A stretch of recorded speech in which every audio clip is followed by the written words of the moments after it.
ভাতের সাথে যারা অতিরিক্ত লবণ খায় 5টা ক্ষতি তাদের শরীরের মধ্যে হয়ে যায়, এবং কি গর্ভবতী মহিলারা যদি এটা খায় তাদের পেটের বাচ্চা পর্যন্ত ক্ষতিগ্রস্ত হয়, মেডিকেল সায়েন্স প্রমাণ করেছে।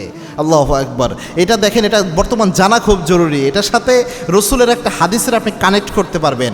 আল্লাহর হাবিব সাল্লাল্লাহু আলাইহি ওয়াসাল্লামের যে খাদ্যাভ্যাস ছিল এটার মাধ্যমে এটা আপনি মিলাতে পারবেন। রসুল সাল্লাল্লাহু আলাইহি ওয়াসাল্লাম কী করতেন, কিভাবে খেতেন, আপনি একটু হাদিসগুলো দেখেন রসুলের খাবারের।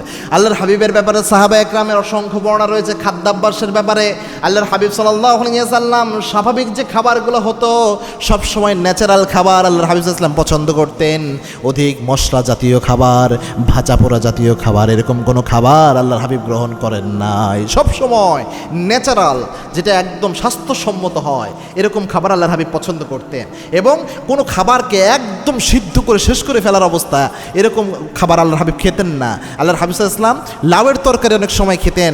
লাউয়ের স্লাইডগুলো যে থাকতো, লাউয়ের যে অংশগুলো রসুল ইসলাম ধরে ধরে লাউয়ের অংশগুলো খেতেন, এরকমভাবে আল্লাহর হাবিব খেতেন। এবং এক্সট্রা লবণ খাওয়া বা এই টাইপের অতিরিক্ত মশলাজাত বা অনেক কিছু কোনো কিছু দিয়ে খাওয়া, এইটা আল্লাহর হাবিব সাল্লাল্লাহু আলাইহি ওয়াসাল্লাম কখনো করতেন না। তো রসুল সাল্লাল্লাহু আলাইহি ওয়াসাল্লামের বৈশিষ্ট্য এটা ছিল। বর্তমানে মেডিকেল সায়েন্স প্রমাণ করেছে যারা ভাতের সাথে এরকম অতিরিক্ত লবণ খায়, এটার মাধ্যমে যেটা হয় তাদের প্রথম যে ক্ষতিটা হয় এটা হচ্ছে আপনার তাদের কিডনির কার্যক্ষমতা নষ্ট হয়ে যায়, এটা মারাত্মক। 2 নাম্বার হচ্ছে আপনারা যারা এখানে আছেন জানেন থাইরয়েডের অনেকের সমস্যা রয়েছে, কিন্তু এই থাইরয়েডের সমস্যা হয়। 3 নাম্বার হচ্ছে শিশুদের মানসিক বিকাশে এটা ক্ষতি করে এই অতিরিক্ত লবণ।